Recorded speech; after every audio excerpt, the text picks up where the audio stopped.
Cooke died at the age of 33 on December 11, 1964, at the Hacienda Motel at 9137 South Figueroa Street, in Los Angeles, California.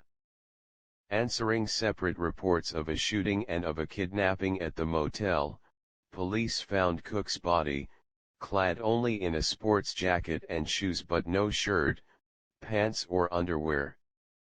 He had sustained a gunshot wound to the chest, which was later determined to have pierced his heart.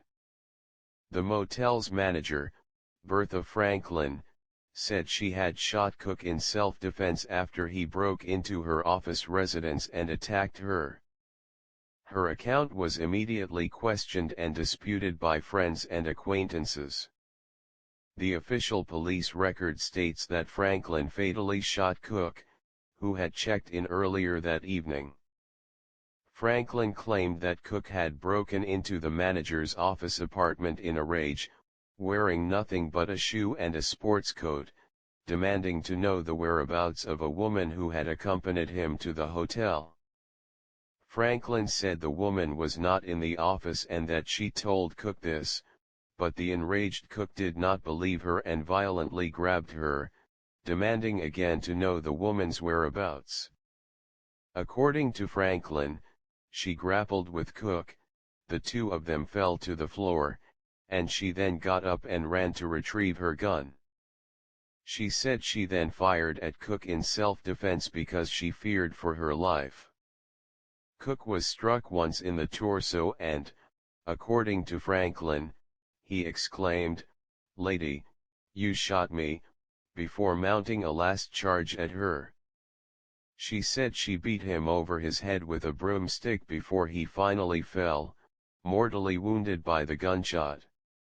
The motel's owner, Evelyn Carr, claimed that she had been on the telephone with Franklin at the time of the incident. Carr claimed to have overheard Cooke's intrusion and the ensuing conflict and gunshot. Carr called the police to request that officers go to the motel, telling them she believed a shooting had occurred. A coroner's inquest was convened to investigate the incident.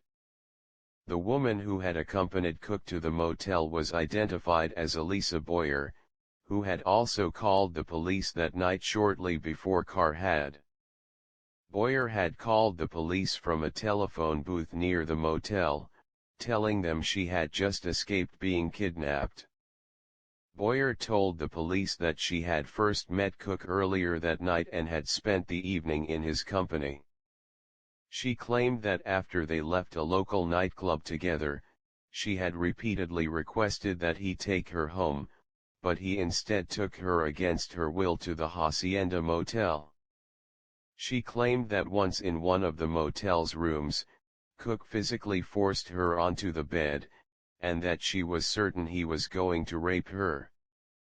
According to Boyer, when Cooke stepped into the bathroom for a moment, she quickly grabbed her clothes and ran from the room.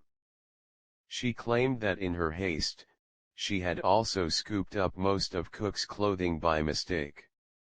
She said she ran first to the manager's office and knocked on the door seeking help.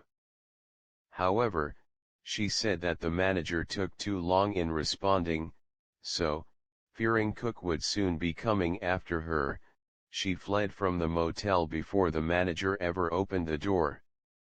She said she then put her clothing back on, hid Cooke's clothing, went to a telephone booth, and called police.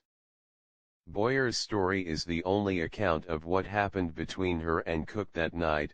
However, her story has long been called into question. Inconsistencies between her version of events and details reported by other witnesses, as well as circumstantial evidence, suggest that Boyer may have gone willingly to the motel with Cooke, then slipped out of the room with Cooke's clothing in order to rob him, rather than to escape an attempted rape.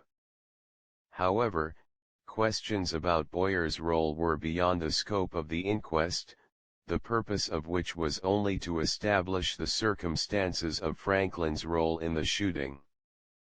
Boyers leaving the motel room with almost all of Cooke's clothing, and the fact that tests showed Cooke was inebriated at the time, provided a plausible explanation to the inquest jurors for Cooke's bizarre behavior and state of dress. In addition, because Carr's testimony corroborated Franklin's version of events, and because both Boyer and Franklin later passed lie detector tests, the coroner's jury ultimately accepted Franklin's explanation and returned a verdict of justifiable homicide. With that verdict, authorities officially closed the case on Cooke's death. Some of Cooke's family and supporters, however, have rejected Boyer's version of events, as well as those given by Franklin and Carr.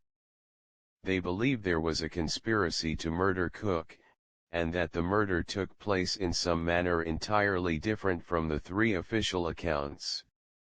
Singer Etta James viewed Cooke's body before his funeral, and questioned the accuracy of the official version of events. She wrote that the injuries she observed were well beyond the official account of Cooke having fought Franklin alone. James wrote that Cooke was so badly beaten that his head was nearly separated from his shoulders, his hands were broken and crushed, and his nose mangled.